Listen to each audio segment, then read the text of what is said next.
నమస్కారం చిక్కోలు హృదయ స్పందన న్యూస్ కి స్వాగతం. నేను సతీష్. ముందుగా వార్తల వివరాలు చూద్దాం.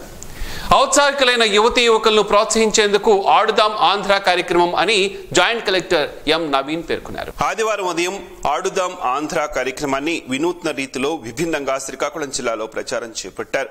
పురుషుల డిగ్రీ కళాశాల మైదానం నుండి 7 రోడ్ల కూడలి వరకు నిర్వహించిన భారీ rally joint collector M Naveen, Narasannapeta నియోజకవర్గం శాసనసభ్యులు ధర్మాన కృష్ణదాసులు జెండా ఊపి ప్రారంభించారు.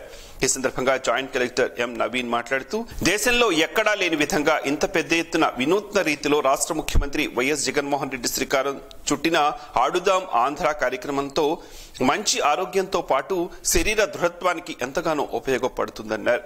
గ్రామీణ ప్రాంతాల్లోనూ పట్టణ ప్రాంతాల్లోనూ ఈ క్రీడల ద్వారా పేద ప్రజల్లో ఉన్న క్రీడా స్ఫూర్తిని రగిలించి ఉత్తమ క్రీడాకారులను తయారు చేయడం లక్ష్యంగా కార్యక్రమాన్ని రూపొందించినట్లు తెలిపారు. నరసన్నపేట నియోజకవర్గ ఎమ్మెల్యే, రాష్ట్ర ఒలింపిక్ అధ్యక్షులు ధర్మాన కృష్ణదాస్ మాట్లాడుతూ, ప్రజలలో అవగాహన కల్పించేందుకు ముఖ్యమంత్రి వైఎస్ జగన్మోహన్ రెడ్డి గ్రామీణ ప్రాంత క్రీడాకారుల్లో ప్రతిభను వెలికి తీసేందుకు క్రీడలు ఎంతగానో దోహదపడతాయన్నారు. ఈ కార్యక్రమంలో సహాయ collector Raghavendra Meena, municipal commissioner Challa Obilesu, Kalinga Komati corporation chairman Andavarapu Suribabu, DSDO Sridhar, RDO CH Rangaiah, SETSRI CEO Prasadarao, జిల్లా సమాచార పౌర సంబంధాల అధికారి చెన్నకేశవరావు, జిల్లా విద్యాశాఖ అధికారి వెంకటేశ్వరరావు తదితరులు పాల్గొన్నారు. గౌరవ ముఖ్యమంత్రి రాష్ట్ర గౌరవ ముఖ్యమంత్రి వైఎస్ జగన్మోహన్ రెడ్డి గారు మొట్టమొదటిసారిగా దేశంలోనే ఇంత పెద్ద ఎత్తున, ఇంత బిగ్ స్కేల్ లో ఇటువంటి కార్యక్రమం ఎక్కడా జరగలేదు. సో అలాంటిది ఆయన డిజైన్ చేసి ఇది రాష్ట్ర స్థాయిలో గ్రాస్ రూట్ లెవెల్ అంటే గ్రామ సచివాలయం వరకు కూడా మనం ఆర్గనైజ్ చేస్తున్నాము. సో అందులో మన జిల్లాకు వచ్చేసరికి దాదాపు 1,07,000 మంది ఇప్పటి వరకు రిజిస్ట్రేషన్ అయ్యారు. 5 గేమ్స్ ఉన్నాయి మనకి. 5 గేమ్స్, ఒక్కొక్క గేమ్ లో మళ్ళీ ఉమెన్ అండ్ మెన్ కేటగిరీలో మొత్తం కలిపి 1,07,000 మంది ప్లేయర్స్ ఈ కార్యక్రమంలో పాల్గొనబోతున్నారు. అదే కాకుండా ఇంకా నెక్స్ట్ 14 days వరకు కూడా అంటే గ్రామ స్థాయి లెవెల్లో మ్యాచ్ జరిగేటప్పుడు కూడా మనం రిజిస్ట్రేషన్ కి అవకాశం ఉంది. సో ఇంకా నెంబర్ కూడా పెరిగే అవకాశం ఉంది. ఈ ఇంతమంది ఆడడానికి వెసులుబాటు కల్పిస్తూ వాళ్ళన్నిటికీ ఇంత ఆర్గనైజేషన్ కి వెనక ఉన్న ముఖ్య ఉద్దేశం ఏంటంటే, ఎవరైనా గ్రామ స్థాయిలో ఇందాక అన్నట్టు మట్టిలో మాణిక్యాలు ఎవరైనా ఉన్నట్లయితే ఖచ్చితంగా వారి టాలెంట్ ని వెతికి తీసే పని అయితే ఒకటే అయితే, అందరిలో ఒక ఆరోగ్యానికి సంబంధించి, వారి ఫిట్నెస్ సంబంధించి ఒక స్పృహ పెంచడానికి ముఖ్యంగా ఉపయోగపడుతుంది. ఆటల్లో పెడితే ఖచ్చితంగా వ్యాయామం అన్నది మన ఆరోగ్యానికి అత్యంత ప్రధానమైనది. మరి ఆ దిశగా ప్రతి క్రీడాకారుడు తనకున్న క్రీడాంశాలలో మరి చక్కగా ప్రాక్టీస్ చేసి మన రాష్ట్ర ఖ్యాతిని ప్రపంచానికి దాడి తెప్పే విధంగా ప్రతి ఒక్కరూ తయారవ్వాలన్న మంచి ఉత్తమమైనటువంటి లక్ష్యంతో ఇవాళ ఈ ఆడుదాం ఆంధ్ర అనే కార్యక్రమం మనం ఇవాళ ఇక్కడ ప్రారంభించుకుంటున్నాం. గౌరవనీయులు కలెక్టర్ గారు, ఇతర అధికారులు, జేసీ గారు, ఇతర అధికారులు, మరి రాజకీయ ప్రముఖులు, క్రీడా ప్రోత్సాహకులు, వివిధ స్థాయిలో ఉన్నటువంటి క్రీడాకారులు అందరికీ కూడా పేరు పేరున అభినందిస్తూ, గౌరవ పాత్రికేయులు దీనికి విస్తృతంగా దీన్ని ప్రచారం చేయాలని, ఇది రాష్ట్రంలో ఉన్నటువంటి సమాజం ఆరోగ్యమైనటువంటి దిశగా నడిచేదానికి చాలా ఉపయోగపడుతుంది. అలాగే మన తాలూకా ఖ్యాతి, జిల్లా ఖ్యాతిని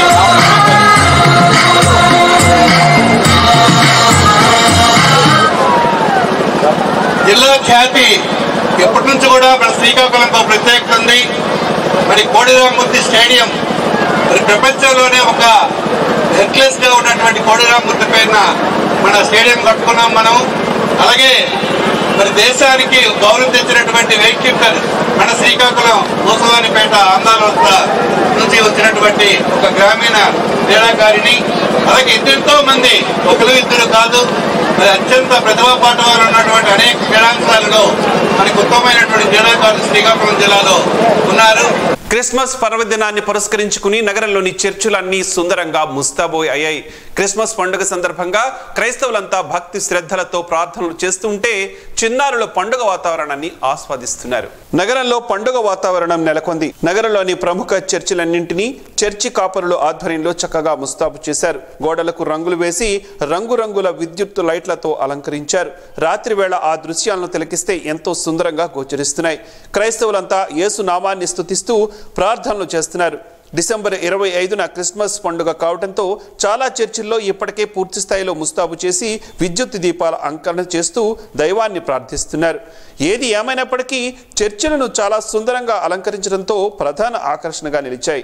నగరంలోని స్థానిక గుడివీధి గుండా టాటా ఏసీ వాహనం గడ్డిని తీసుకువెళ్తుండగా అగ్ని ప్రమాదం జరిగి గడ్డి అంతా అగ్నికి ఆహుతయింది. వెంటనే అక్కడికి చేరుకున్న అగ్నిమాపక సిబ్బంది పైపుల ద్వారా నీటిని సంఘటనా స్థలంలో వేసి సిబ్బంది మంటలను అదుపు చేసే ప్రయత్నం చేశారు. అప్పటికే 50% వరకు గడ్డి కాలిపోయింది. రోడ్డు మీదుగా వెళుతూ ఉండగా హై వోల్టేజ్ వైర్లు తగిలి అగ్ని ప్రమాదం జరిగి ఉండవచ్చునని స్థానికులు చెబుతున్నారు. వెంటనే విద్యుత్తును కూడా నిలుపుదల చేసి ఫైర్ సిబ్బంది మంటలను అదుపు చేశారు. శ్రీ సూర్యనారాయణ స్వామి వారిని భక్తులు పెద్ద ఎత్తున ఆదివారం దర్శించుకున్నారు. స్వామివారిని దర్శించుకునేందుకు విచ్చేసిన భక్తులకు ఆలయ అధికారులు మౌలిక సదుపాయాలను ఆలయ అధికారులు కల్పించారు. కూలేన్ల గుండా మంచినీటి ప్యాకెట్లను అందుబాటులో ఉంచారు. భక్తులు స్వామివారిని మొక్కులు చెల్లించుకునేందుకు ఇంద్ర పుష్కరిణి వద్ద ఏర్పాటు చేసిన స్నానాల గదుల్లో స్నానమాచరించి స్వామివారిని దర్శించుకున్నారు.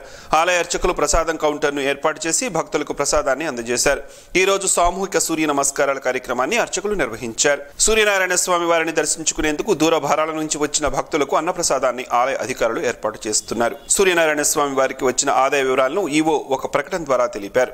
ఈ రోజు శ్రీ సూర్యనారాయణ స్వామి వారికి టికెట్ల రూపేణా 2,22,100 రూపాయలు రాగా పూజలు విరాళాల రూపంలో 90,384 రూపాయలు, ప్రసాదాల రూపంలో 2,08,080 రూపాయలు శ్రీ స్వామివారికి ఆదాయం వచ్చిందని ఆదివారం విడుదల చేసిన ప్రకటనలో ఆలయ ఈవో వి హరిసూరి ప్రకాష్ పేర్కొన్నారు. వినియోగదారులు తమ హక్కుల గురించి పూర్తిగా తెలుసుకోవాలని సంయుక్త కలెక్టర్ ఎం నవీన్ పేర్కొన్నారు. ఆదివారం బాపూజీ కళామందిరంలో జరిగిన consumer affairs, food and civil supplies federation of consumer organisation సంయుక్తంగా నిర్వహించిన జాతీయ వినియోగదారుల దినోత్సవ కార్యక్రమానికి సంయుక్త కలెక్టర్ ముఖ్య అతిథిగా పాల్గొన్నారు. ఈ సందర్భంగా జెసి మాట్లాడుతూ వినియోగదారులకు నష్టం జరిగితే సత్వర న్యాయం అందేలా చర్యలు తీసుకోవాలని తెలిపారు. వివిధ పోటీల్లో పాల్గొని గెలుపొందిన వారికి శుభాకాంక్షలను తెలియజేశారు. ఈ కామర్స్, డిజిటల్ వర్తక శాఖల్లో వినియోగదారుల రక్షణ అంశంపై వివరించారు. ప్రస్తుతం ఆన్లైన్ శాఖ నడుస్తోందన్నారు. వినియోగదారులు నష్టపోకుండా ఉండేందుకు మోసపూరిత వ్యాపారస్తులకు అడ్డుకట్ట వేయాలనే లక్ష్యంతో వినియోగదారుల చట్టం అమల్లోకి తీసుకురావడం జరిగిందన్నారు. అయితే ఈ చట్టం గురించి సరైన అవగాహన లేనందున కొందరు వినియోగదారులు ఇప్పటికే నష్టపోతున్నారని, ప్రజలకి ఈ చట్టం అర్థమయ్యేలా అవగాహన కల్పించవలసిన ఆవశ్యకత ఉందన్నారు. అనంతరం జాతీయ వినియోగదారుల దినోత్సవం సందర్భంగా వివిధ కళాశాలలో నిర్వహించిన వివిధ పోటీల్లో గెలుపొందిన విజేతలకు ప్రశంసా పత్రాలు, పథకాలు, నగదు బహుమతులను జేసీ అందజేశారు. తొలుత వినియోగదారులకు అవగాహన కల్పించేందుకు డ్రగ్ కంట్రోల్, తూనికలు, కొలతలు, హెచ్పీ గ్యాస్, ఇతర శాఖలు ఏర్పాటు చేసిన ప్రదర్శన స్టాల్స్ ను జేసీ పరిశీలించారు. జిల్లా వినియోగదారుల వివాదాల పరిష్కార కమిషన్ చైర్మన్ రఘుపాత్రుని చిరంజీవి మాట్లాడుతూ సాంకేతికత పెరగడంతో డిజిటల్ లావాదేవీలు, ఆన్లైన్ ట్రాన్సాక్షన్స్, టెలిమార్కెటింగ్ తదితర అందుబాటులోకి వచ్చాయని వాటి పట్ల అవగాహన పెంచుకోవాలన్నారు. ఈ కార్యక్రమంలో డ్రగ్స్ ఇన్స్పెక్టర్ నక్కా యుగంధర్, గంజి ఆర్ ఎజ్రా తదితరులు పాల్గొన్నారు. రైతు యూజ్ చేసే ఫర్టిలైజర్స్, సీడ్స్ అన్ని కూడా మనం ఆన్లైన్ లో ఆర్డర్ పెట్టుకునే స్థాయికి చేరాం. పిల్లలందరూ కూడా ఏదైనా note books, work books, pens, pencils అన్ని కూడా ఆన్లైన్ లో పెట్టుకునే, ఆన్లైన్ లో మనం ఇప్పుడు తీసుకుంటే కొనుగోలు చేస్తున్నాం. సో ప్రత్యక్షంగా ఒక వర్తకుడు లేకపోతే ఉత్పత్తిదారుడు లేకపోతే విక్రయదారుడు మన దగ్గర ఉంటేనే చాలా వరకు మోసాలు జరుగుతున్నాయి. అలాంటిది మనం ఆన్లైన్ ద్వారా చేసుకున్నప్పుడు ఖచ్చితంగా అకౌంటబిలిటీ అనేది ఎస్టాబ్లిష్ అవ్వడం చాలా కష్టం. పర్టికులర్లీ ప్రజలకి అవగాహన ఉండడం కూడా కష్టం. భౌతికంగా మనం ట్రేడ్ జరిగినప్పుడే మోసపోయాము అని తెలుసుకొని ఉదాసీనంగా వదిలేస్తారు.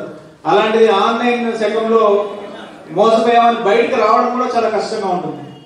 సో మనకి ఇప్పుడు ఈ వినియోగదారుల చట్టం 2019లో చాలా చేంజెస్ అనేది తీసుకురావడం జరిగింది. ఖచ్చితంగా ఏ క్షణంలో అయినా వినియోగదారుడు ఒకవేళ నేను మోసపోయానని తెలిస్తే ఆ ఉత్పత్తిదారుడి మీద కానీ లేకపోతే ఆ విక్రయదారుడి మీద కానీ లేకపోతే ఆ పంపిణీదారు లాజిస్టిక్ చైన్ లో ఎవరి మీదైనా సరే కంప్లైంట్ రైజ్ చేసి దాన్ని కమిషన్ ద్వారా, జిల్లా కమిషన్, స్టేట్ కమిషన్, జాతీయ కమిషన్ ద్వారా మనం ఖచ్చితంగా స్పీడ్ చాలా ఫాస్ట్ గా జస్టిస్ అనేది సర్వ్ అవుతుంది. సో మీకు మన జిల్లా కమిషన్ లో కూడా ఎటువంటి కేసులు అనేది పెండింగ్ లేకుండా ఇమీడియట్ గా డిస్పోజల్ అనేది ఉంటుంది. ఒక 2-3 ఎగ్జాంపుల్స్ చెప్తాను. మన ఐఆర్సిటిసి ట్రైన్ లేట్ అయిందని చెప్పి కమిషన్ కి వెళ్ళి దాదాపు ఒక 60,000 ఫైన్ వేసేలా కమిషన్ ఒకసారి నిర్ణయం తీసుకుంది. అలాగే మనకి ఒకసారి టికెట్ వెళ్ళిన తర్వాత అక్కడికి వెళ్ళి అంటే ట్రైన్ లోకి వెళ్ళిన తర్వాత మన సీట్ లో వేరే వాళ్ళు కూర్చోవడం, ఆ తర్వాత సబ్సిక్వెంట్ గా టీటీ ఎక్కువ ఫైన్ వేసి మనని ట్రాన్స్పోర్ట్ చేశారు. అదే మనం ట్రావెల్ అయ్యాము. అయినా సరే ఆ తర్వాత కమిషన్ వెళ్తే దాదాపు ఎక్స్ట్రా జరిమానా లేకపోతే వాళ్ళు టైం స్పెండ్ చేసిన దానికి వాళ్ళ మెంటల్ టార్చర్ కి అంతా కలిపి కూడా మనకి జస్టిస్ అంటే వాళ్ళకి ఐఆర్సీటీసీ నుంచి ఆ పర్టికులర్ కన్స్యూమర్స్ కి ఇప్పించడం జరిగింది. సంతబొమ్మాళి మండలం మూలపేటలో గల 4,362 కోట్ల రూపాయలతో రాష్ట్ర ప్రభుత్వం ఎంతో ప్రతిష్టాత్మకంగా నిర్మిస్తున్న గ్రీన్ ఫీల్డ్ పోర్టు నిర్మాణ పనులు పార్టీ సమన్వయకర్త వైవి సుబ్బారెడ్డి పరిశీలించనున్నారని వైఎస్ఆర్ కాంగ్రెస్ పార్టీ జిల్లా అధ్యక్షులు ధర్మాన కృష్ణదాస్ ఒక ప్రకటనలో పేర్కొన్నారు. జిల్లాకు చెందిన మంత్రులు, ఎమ్మెల్యేలు, ఎమ్మెల్సీలు, ఇతర ముఖ్య ప్రజాప్రతినిధులు కలిసి ఆయన పరిశీలించనున్నట్లు పేర్కొన్నారు. బుధవారం ఉదయం 10:30కు ప్రజాప్రతినిధులు అక్కడకు చేరుకుని కోర్టు నిర్మాణ అనంతరం అక్కడే మీడియా సమావేశంలో మాట్లాడతారని, మధ్యాహ్న భోజనం అనంతరం అక్కడి నుంచి ఇటీవల ముఖ్యమంత్రి పలాసలో ప్రారంభించిన కిడ్నీ రీసెర్చ్ సెంటర్ ఆసుపత్రికి చేరుకుని అనంతరం అక్కడ రోగులకు అందుతున్న సేవలను స్వయంగా అడిగి తెలుసుకుంటారని ఆయన పేర్కొన్నారు. ఈ కార్యక్రమాన్ని విజయవంతం చేయాలని కృష్ణదాస్ ఈ సందర్భంగా కోరారు. జిల్లా క్రికెట్ శ్రీకాకుళం శాఖ ఆధ్వర్యంలో ఆదివారం స్థానిక ఓ ప్రైవేట్ హోటల్లో స్పెషల్ జనరల్ బాడీ సమావేశం జరిగింది. జిల్లా క్రికెట్ సంఘం క్రియాశీలకంగా పనిచేస్తున్న క్రమంలో నిర్వహించిన స్మారక ట్రోఫీలో విజేతలుగా నిలిచిన క్రీడాకారులను, అద్భుతమైన ప్రతిభను కనపరిచిన వారిలో వారిని ఈ రోజు సంఘం ఆధ్వర్యంలో ఘనంగా సత్కరించినట్లు జిల్లా అధ్యక్షులు పుల్లెల శాస్త్రి తెలిపారు. విజేతలను సత్కరించడం వలన మరికొందరు యువతకు స్ఫూర్తిగా ఉంటుందని ఆయన తెలిపారు. అలాగే మహిళా విభాగంలో శ్రావ్య, నవ్య, కౌముదిలను కూడా జ్ఞాపికను అందజేసి ప్రోత్సహించారు. పురుష విభాగంలో శ్రీనివాస్, సుశాల్, సూర్యకిరణ్, ప్రణీత్, విజయ్లను కూడా జ్ఞాపికలను అందజేసి అభినందించారు. ఈ రోజు జరిగిన జనరల్ బాడీ సమావేశంలో క్రికెట్ అభివృద్ధికి సంబంధించిన పలు నిర్ణయాలు తీసుకున్నట్లు ఇలియాస్ అహ్మద్ తెలిపారు. తమ సంఘానికి స్వంతంగా క్రికెట్ మైదానం ఉండాలన్న ఆలోచనతో పెద్దపాడు సమీపంలో గల NH5 సమీపాన స్థలాన్ని సేకరిస్తున్నట్లు తెలిపారు. తమకు రెవెన్యూ శాఖ మంత్రి ధర్మాన ప్రసాదరావు ఎంతగానో సహకరిస్తున్నట్లు వారికి ధన్యవాదాలు తెలియజేశారు. అలాగే జిల్లా కేంద్రంలోని ఆర్ట్స్ కళాశాల మైదానాన్ని క్రికెట్ మైదానం కోసం తీసుకున్నట్లు, అందుకు సంబంధించిన MOU అయ్యిందని తెలిపారు. అలాగే కళింగపట్నంలో ఓ మైదానాన్ని, టెక్కలి ఐటెం కళాశాలలో మైదానాన్ని క్రికెట్ ప్రాక్టీస్ కోసం తీసుకున్నట్లు తెలిపారు. భవిష్యత్తులో ఆంధ్ర క్రికెట్ అసోసియేషన్ నుంచి నిధులు రానున్నాయని, మరింతగా అభివృద్ధి కార్యక్రమాలను చేసి జిల్లా నుంచి అత్యధిక క్రీడాకారులను తయారు చేసి జాతీయ స్థాయిలో నిలిచేలా తమ సంఘం తరఫున కృషి చేస్తామని తెలిపారు. ముఖ్య అతిథిగా ఇచ్చేసిన ఆర్ట్స్ కళాశాల ప్రిన్సిపాల్ సురేఖను సభ్యులు సాదరంగా ఆహ్వానం పలికారు. అనంతరం సన్మానించారు. కార్యక్రమంలో సంఘం ప్రతినిధులు Aleem Khan, Lal Bahadur, councillor doctor S Ravikumar, కోశాధికారి శైలాని, రంజీ మాజీ క్రికెట్ ప్లేయర్ రవిచలం, నూతన సభ్యులు పవన్, కార్తీక్ తదితరులు పాల్గొన్నారు. ప్రత్యక్ష దైవం ఆరోగ్య ప్రదాత శ్రీ సూర్యనారాయణ స్వామి వారి దేవస్థానంలో శనివారం సాయంత్రం ధర్మపథం కార్యక్రమం జరిగింది. ధర్మపథంలో కార్యక్రమంలో భాగంగా ఆలయ ప్రధాన అర్చకులు ఇప్పిలి శంకర్ శర్మ ఆధ్వర్యంలో ఆలయ అనివెట్టి మండపంలో ఇప్పిలి గ్రామం విద్యార్థులచే భగవద్గీత పారాయణ కార్యక్రమం జరిగింది. ఈ సందర్భంగా ఆలయ ఈవో వి హరిసూరి ప్రకాష్ మాట్లాడుతూ, చిన్నప్పటి నుంచే విద్యార్థుల్లో ఆధ్యాత్మిక భావాలను పెంపొందించాల్సిన అవసరం ఉందన్నారు. రోజు భగవద్గీతను చదువుకుని అర్థం చేసుకోవడం వలన చాలా సమస్యలను పరిష్కరించే సామర్థ్యం పెరుగుతుందని చెప్పారు. క్రీస్తు బోధనలు ఎన్నటికీ అనుసరణీయమని సర్పంచుల సంఘం అధ్యక్షులు గొండు శంకర్ పేర్కొన్నారు. సింగపురం గ్రామంలో క్రీస్తు సంఘం చర్చిలో క్రిస్మస్ పండుగను పురస్కరించుకుని జరుగుతున్న వేడుకల్లో ఆయన పాల్గొని మత గురువులకు, పెద్దలకు బట్టలను పంపిణీ చేశారు. అలాగే బలగలో మరణాధార్ చర్చిలో మత పెద్దలకు, గురువులకు బట్టలను పంపిణీ చేశారు. ఈ సందర్భంగా గొండు శంకర్ వారికి క్రిస్మస్ శుభాకాంక్షలను తెలియజేశారు. క్రీస్తు బోధనలు అనుసరణీయమని, శాంతిని బోధిస్తున్నట్లు తెలిపారు. కార్యక్రమంలో సింగపురం వైస్ సర్పంచ్ కుంచాల ఆదినారాయణ, డాక్టర్ పంగా రమేష్, బగ్గురాము, బోరసత్యం, తవిటి శ్రీను, దంత లక్ష్మణ, రెడ్డి ఉమా, సింహ శ్యామ్ సుందరరావు, TNSF నియోజకవర్గ ప్రెసిడెంట్ రెడ్డి గిరిజాశంకర్, పేడాడ రమణమూర్తి, చింతనిప్పుల రాజేంద్ర, బగ్గురాము, వాసు, సింహ శ్యామ్ సుందరరావు తదితరులు పాల్గొన్నారు. ఈ నెల 26వ తేదీన ఆదిత్యుని దేవాలయంలో హుండీల్లోని కానుకలను లెక్కించనున్నట్లు ఈవో హరిసూర్య ప్రకాష్ ఒక ప్రకటనలో పేర్కొన్నారు. మంగళవారం ఉదయం 8 గంటలకు దేవాదాయ ధర్మాదాయ శాఖ సిబ్బంది, అనువంశక ధర్మకర్త, పాలక మండల సభ్యులు, అర్చకులు, భక్తులు, గ్రామ పెద్దల సమక్షంలో హుండీలను తెరవనున్నట్లు శనివారం విడుదల చేసిన ప్రకటనలో ఈవో పేర్కొన్నారు. జాతీయ వినియోగదారుల దినోత్సవాన్ని పురస్కరించుకుని ఉత్తమ సేవలందించిన వారికి ఆదివారం స్థానిక బాపూజీ కళామందిరంలో జేసీ నవీన్ చేతుల మీదుగా బహుమతులను సత్కరించారు. ఈ సందర్భంగా జేసీ మాట్లాడుతూ ఉత్తమ సేవలందిస్తూ ప్రజలకు అందుబాటులో ఉన్న వారిని ప్రజలు, ప్రభుత్వం, అధికారులు కూడా గుర్తిస్తారని తెలిపారు. ఎండియు ఆపరేటర్ గా ఉత్తమ సేవలందిస్తున్న సంఘం రాష్ట్ర గౌరవ అధ్యక్షులు రౌతు సూర్యనారాయణను జేసీ చేతుల మీదుగా ఘనంగా సన్మానించారు. మరింతగా సేవలందించి ప్రజల మన్ననలు పొందాలని జేసీ సూచించారు. శ్రీకాకుళం పార్సిల్ కార్గో పాయింట్ తో పాటు శ్రీకాకుళం ఏపీఎస్ఆర్టీసీ బస్ స్టేషన్ ను ఆదివారం deputy chief traffic manager T Appalanaidu తనిఖీ చేశారు. ప్రయాణికులకు బస్సు టైమింగ్స్, వారి పంచువాలిటీ తెలిపారు. అదేవిధంగా కార్గో పాయింట్లు, డెలివరీ రిసీవింగ్ కేంద్రాలను తనిఖీ చేసి ప్రయాణికులకు అతి త్వరలో పికప్ సర్వీస్ కూడా ఇవ్వబడుతుందని అవగాహన కల్పించారు. పార్సిల్ సర్వీసుల కోసం ఏపీఎస్ఆర్టీసీని వినియోగించుకోవాలని ప్రయాణికులకు విజ్ఞప్తి చేశారు. హమాలీలతో పాటు సిబ్బంది ప్రయాణికులకు జవాబుదారీగా ఉండాలని, ఫిర్యాదులుంటే డిపో మేనేజర్ కి చెప్పాలని అన్నారు. ఈ కార్యక్రమంలో 1వ, 2వ పట్న depot managers Raju, Sharma, assistant manager Ramesh, Rangaraju, superintendent RV Rao తదితరులు పాల్గొన్నారు. గోంగూరలో పలు ఆరోగ్య ప్రయోజనాలు ఉన్నాయని ఆరోగ్య నిపుణులు చెబుతున్నారు. ఆ వివరాలు ఏమిటో ఈ రోజు ప్రసారమయ్యే ఆరోగ్యమే మహాభాగ్యంలో తెలుసుకుందాం.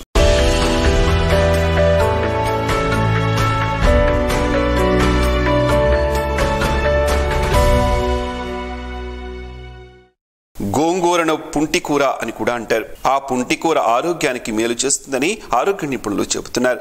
ఆరోగ్యానికి అవసరమైన C vitamin, A, B, magnesium, calcium, phosphorus, iron, riboflavin, కెరోటిన్లు ఉన్నాయని వారు చెబుతున్నారు. పుంటికూర తింటే కాలేయానికి మంచిదని, లివర్ టాక్సిన్లు, క్రొవ్వును తగ్గిస్తుంది. గోంగూర ఆకులను రాత్రంతా నీటిలో నానబెట్టి మర్నాడు పరగడుపున ఆ నీటిని తీసుకోవడం వలన బీపీ కంట్రోల్లో ఉంటుందని, అలాగే కొవ్వు తగ్గుతుందని పలు పరిశోధనలో తేలినట్లు శాస్త్రవేత్తలు చెబుతున్నారు. ఎముకల ఆరోగ్యానికి కూడా మేలు చేస్తోంది. క్యాన్సర్ ప్రమాద నివారించడంలో గోంగూర కీలక పాత్ర పోషిస్తుందని ఆరోగ్య నిపుణులు అంటున్నారు. ఐరన్ లోపాన్ని సరిదిద్దుతుంది. జుట్టును ఆరోగ్యంగా ఉంచడంలో కీలక భూమిక పుంటికూర పోషిస్తుందని వారు చెబుతున్నారు.